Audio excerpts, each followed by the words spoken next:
Ito na pala yung aking tanim na sitaw.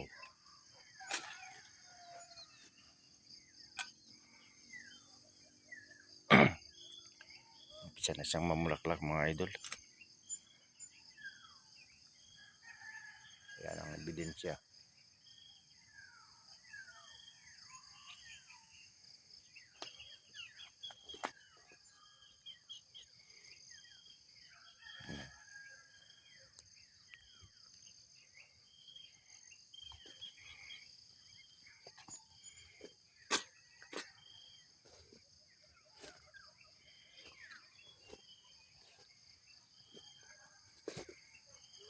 Ang bunga na.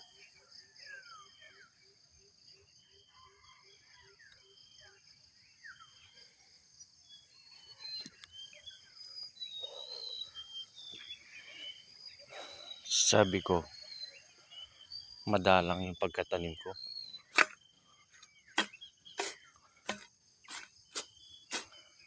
Sabi naman ng mga dalubhasa sa pagtatanim, tama lang daw. Hindi na ako nakipagtalo. Yun ang sabi nila. Kasi tag-ulan. Pag nagtatag-ulan, tama lang daw yung hindi makapal ang dahon.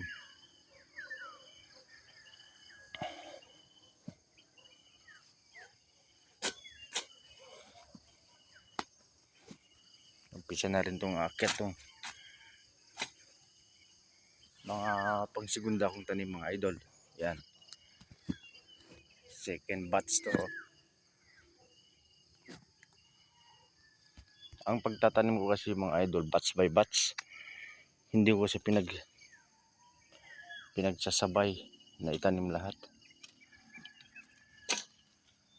Merong agwat na araw, linggo, bago tanim. Kasi mga idol, kung pahina na yung isang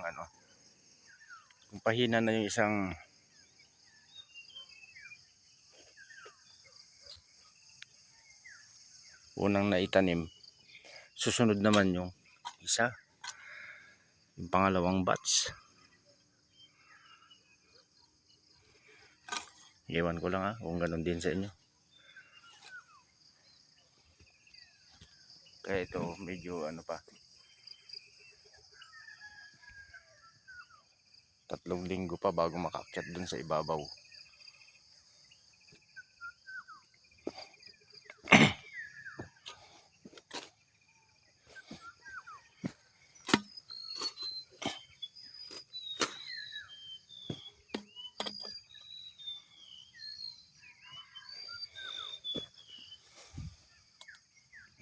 Ito na.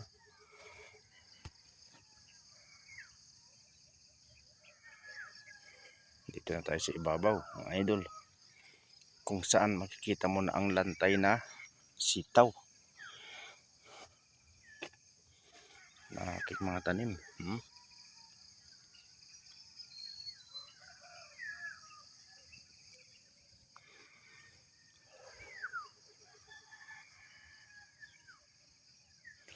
Talagang namulaklak na siya talaga.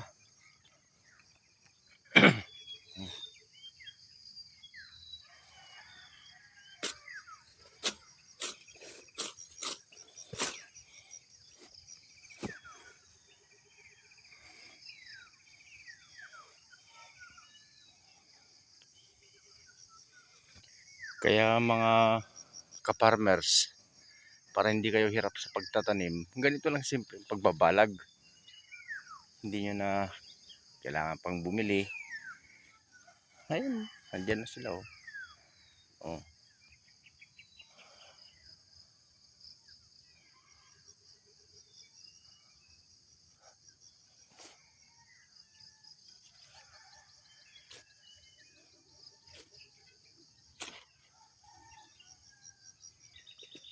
Namumulaklak na.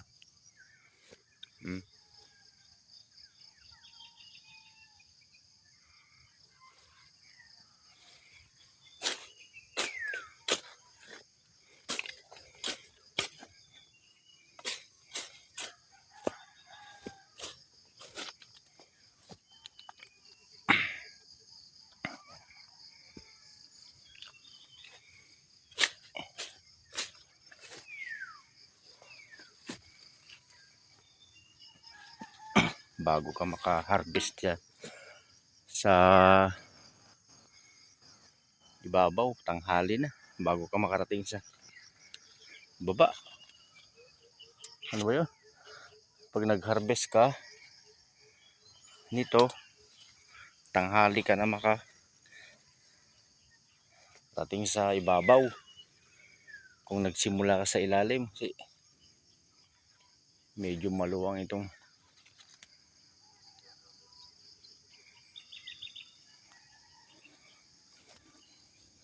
sa bagay, kayang-kaya yan. Hindi problema ang pag-harvest mga idol.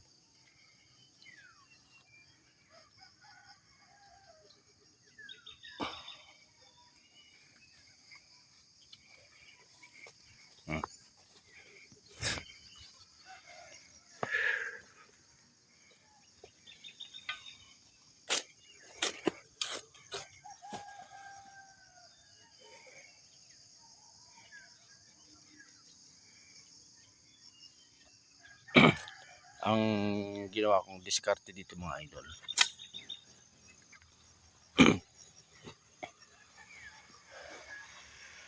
unang patak ng ulan, kinaumagahan nagtanim na ako agad.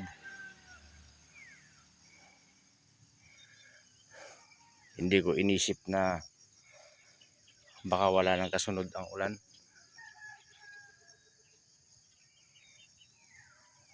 Tinanim ko na agad yung sitaw, yung buto. Sabi nila, yung iba, maaga pa raw ang pagtatanim. Dapat September daw. Sabi ko naman, wala namang problema kung hindi makipagsapalaran sa isip ko. Kasi pare-parehas lang naman ang klima. Ang klima ng January, February, March, ganun din naman ng September. Isa lang ang klima ng panahon sa Pilipinas. Umuulan, umaaraw, umuulan, umaaraw. Bakit di ka pa magtanim? Andyan na yung ulan. Yun lang naman yung akin. Kaya ito yung na aking itinanim nung umulan na, mga idol.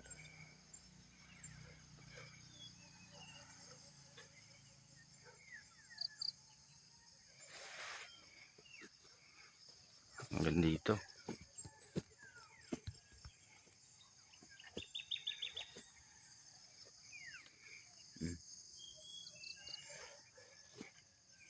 Uy, tinig pa rin. Kalabasa. Natabunan na. Ayan.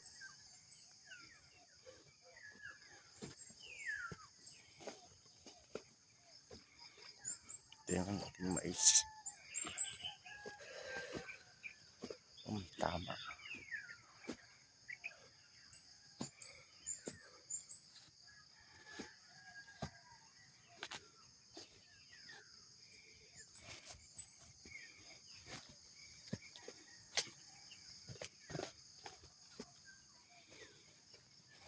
Dito mga idol. Mulaklak na. Linggo na lang ang antay niyan. Kakaroon na yan ng bunga.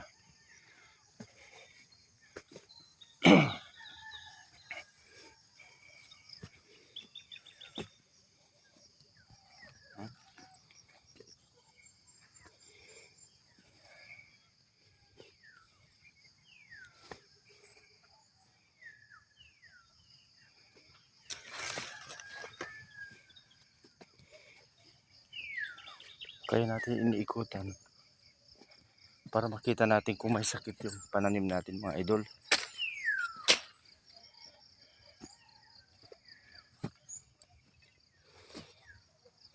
Smart naman sila oh.